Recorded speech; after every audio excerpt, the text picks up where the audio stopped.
Are you preparing for your dissertation defense? This is a high-stress moment where you are interrogated and you need to defend your thesis. But most people go in blind. You see, preparation is key, and now with AI tools, we don't need to go in with our eyes closed. We can do loads of things which will make our dissertation defense easier on us. So here's 5 ways that you can use AI for your defense.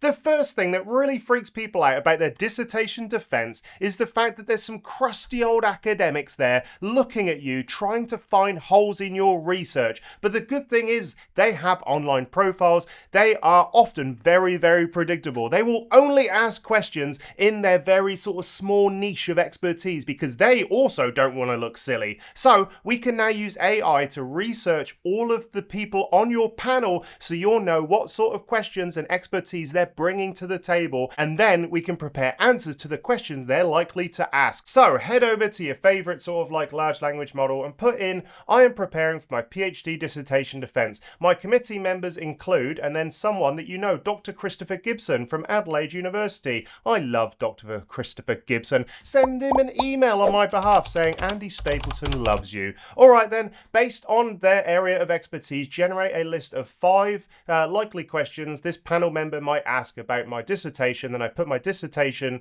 title there, and then make the questions sound natural, critical, and aligned with their academic interests. So here you can see likely questions from Dr. Christopher Gibson, and this was deep research, by the way. So here you can see that they found Christopher Gibson, they found he's an expert in AFM, and these are the sorts of questions he may ask. And I went through them, and I was very, very impressed. If you were to have answers to every sort of question that this sort of like AI prompt brings up for each individual panel member, you are going to be in a much better position, mark my words. Remember to stay around to the end because the last thing I'm going to show you is probably the most important thing. But the questions don't stop there. Each individual chapter of your thesis is going to have questions that people are likely going to ask. Now, what you can do is head over to something like Notebook LM. Here we are. I've opened up a new notebook and I've put in my full thesis, but this works best if you put chapter by chapter. So here you can see I've put in thesis chapter number 5, and all I did was take my thesis and print out a PDF of the, let's have a look, print, and then here I just put in pages, and then the pages you want to put in, and then yeah, go from there. So create a little PDF for each individual chapter is what I'm trying to say. Then you can put that in, make sure it's ticked, make sure your full thesis isn't ticked, and then just ask this very simple question. Based on chapter 5 of my thesis, generate 2 to 3 thoughtful and challenging questions per chapter that a committee member might ask during my defense. Questions should aim to probe for depth, clarity, and academic rigor. Those 3 points are very, very important. So here we can see it gave us for each section, each subsection, it should really say, of my thesis. Here we've got F8BT PFB devices, and then you can see it's got a really sort of thoughtful question. It actually sort of like provides background to the question and then asks the question. So for example, how confident are you that the devices fabricated are truly comparable to the reference works? And then it gave me the reference works up here. Then it says you attribute the improved performance observed with a second nanoparticle deposition layer to the creation of low resistance. While this intuitively explains the reduction, how might the morphology of the deposited nanoparticle layers, particularly the inner particle interfaces, wow, that's pretty cool, and this is the sort of level you need to be prepared for your PhD thesis dissertation. Go through, do each of these sort of like questions, prepare an answer just in your mind, write down some notes if you must, but do it for each thesis where you're presenting results, and you'll be extra prepared.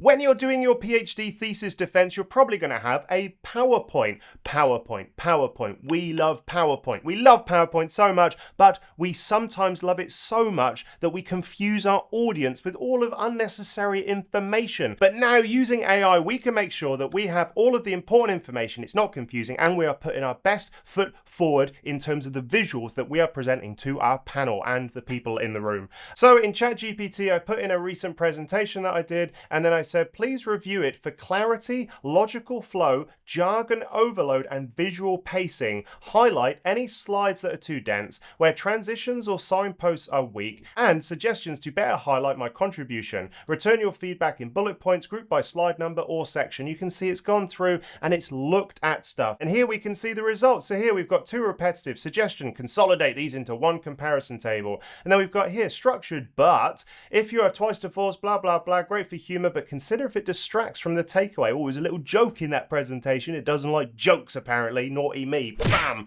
Oh, naughty boy. So here we've also got this semantic tool, so you can see that it's very thin content. Add what makes it good versus others. So here you can just go through each individual slide. It uses its visual capabilities. This is ChatGPT 4.0, and you can see that this is a great way of just sense checking what you are putting forward in your presentation, and I absolutely love that. It will give you confidence when you go into your room knowing that you've put it through a process like this. And if you're saying to the screen, Andy, but what about the data? You can't put the data into ChatGPT. Yeah, I get it. You need to check your university's policy, and a lot of universities right now have sandboxed versions of ChatGPT which allows you to put in data. Just check for your university. It's going to become more and more common, so just do that. If you like that one, check out this next section because I use it all the time now.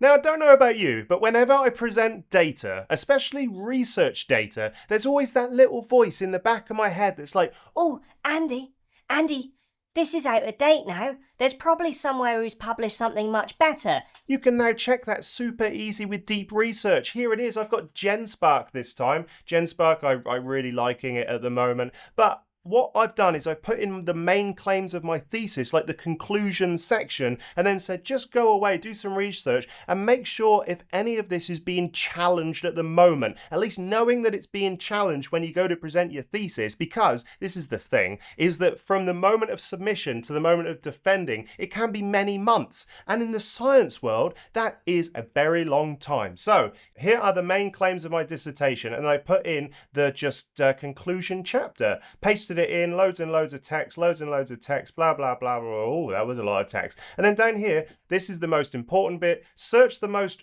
recent academic literature in the past 2 to 3 years to identify any challenges, counter evidence, or debates around these claims. Summarize each one briefly. You get it. You can read. All right then. And then it went away. It did its amazing stuff. And these were the things that it came up with. Now remember, my thesis was submitted in August 2010, I think it was, or 11. I forget. Oh, I'm so old. I'm starting to forget stuff. But that's okay because we're friends. And you can see here that ultimately, this is what it came up with, and I would expect lots and lots of new data that would be not aligned with what my thesis says today because it's been so long. And so here you can see that this was the supporting evidence, mini emulsion process, and then it says competing factors. While your dissertation focused on that, there was a 2022 study by come on now. Say something properly.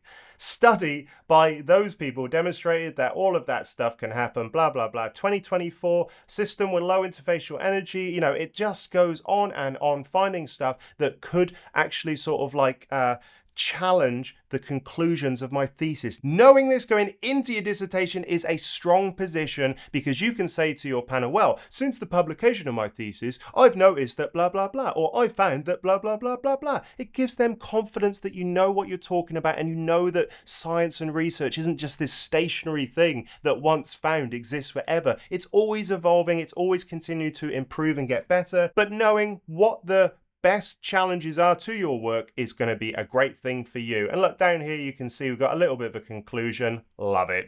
When I give a very important presentation about my research, whether or not it's at a symposia, a conference, or defending a dissertation, there's 2 things that I always worry about, and that is the beginning and the end. I want to start strong and I want to finish strong. There's nothing worse than someone starting their presentation all meek. You need to own the stage. Let the audience feel that confidence oozing through you, and your way you do that is just making sure that you have like a prepared statement that goes for about 30 seconds to a minute, and then you can just start strong, finish strong. It's going to give them confidence. There's one thing I always say, which is people remember how you make them feel, not what you say, and this is a great confidence boost for everyone. So use a prompt like this.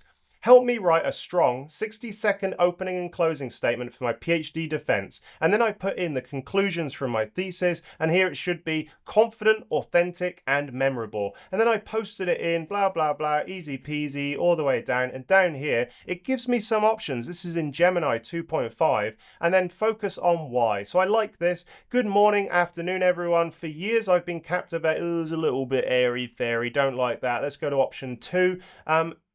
Good morning or afternoon. The quest for efficient and sustainable energy solutions is one of the defining challenges of our time. That's a bit broad. Maybe I'd soften it a little bit for me, but that's a better opening than the first one. And then we've got organic photovoltaics offer a compelling avenue, but their widespread adoption necessitates innovative fabrication strategies. Oh, I'm not clever enough to say that sentence apparently, but you can see here, just by memorizing a few points from the opening and the closing, that just means you're on autopilot. It's a nice way to start because you feel like you're in control, you have the confidence, and then you can talk about your PhD results in the middle. Strong start, strong finish. That is where it's all about. Create it easily with AI. If you like this video, go check out this one where I talk about delivering a killer research presentation. It's old school. I've got a nice long beard. Go check it out.